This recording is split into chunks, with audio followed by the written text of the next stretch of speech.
Imagine going on holiday to the beach right now. That long-deserved break where you can relax, lie on the beach, swim, surf, and snorkel in the ocean, as well as feast on amazing seafood. Perfect, right? Just what you needed.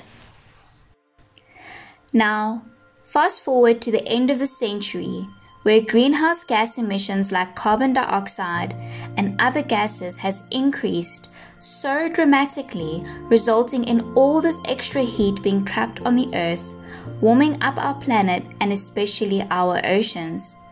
It is predicted that the ocean will be warmer by 2 to 4 degrees as a result of climate change. This will have negative consequences for marine creatures, ultimately resulting in low survival or death if they can't adapt to these changes. Imagine your future beach vacation under these circumstances. When going for a swim or a snorkel, you will hardly see any beautiful fish, as most of them would have shifted their distribution patterns to cooler places, for instance towards the poles to escape the warm waters.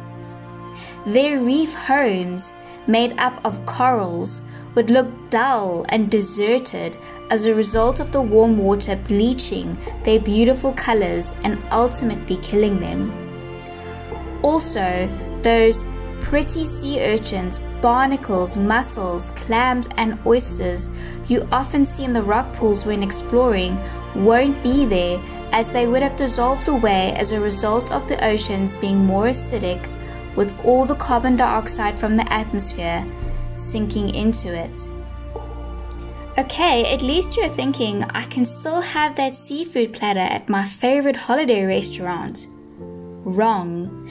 This is now a luxury, available only to the richest percentage of the population, as fishing stocks have declined dramatically. Beaches that were once accessible are no longer. Due to the oceans being warmer, sea ice has melted, rising sea levels. This is our future. And the scary part is that climate warming is already a reality, occurring if we look closely. Climate warming is a huge problem for our oceans. So what can we do about it? The first step is to understand the problem.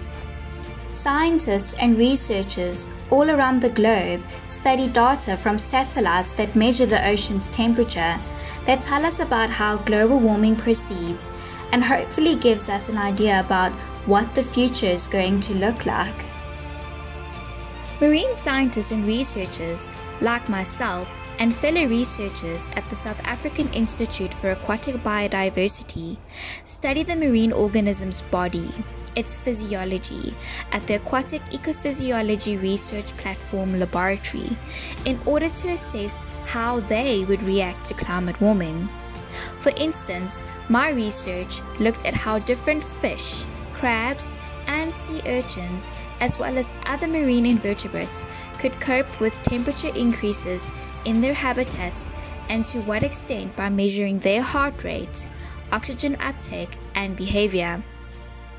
This helped us establish what maximum temperatures they can tolerate and for how long, in order to see if they would survive future temperature increases. You may be asking yourself, what can I do to ensure that my great-grandchildren can go to the beach and see corals, crabs, and different fish species? Easy. Lower your carbon footprint. Turn off the lights when you're not needing them. Take a bike ride to work or school instead of the car. Switch to green power. And importantly, rethink, refuse, reduce, reuse, recycle, and repair. Overall, consume less. The less food or plastic products you buy, the less fossil fuels are being burnt. Let's start saving ocean lives.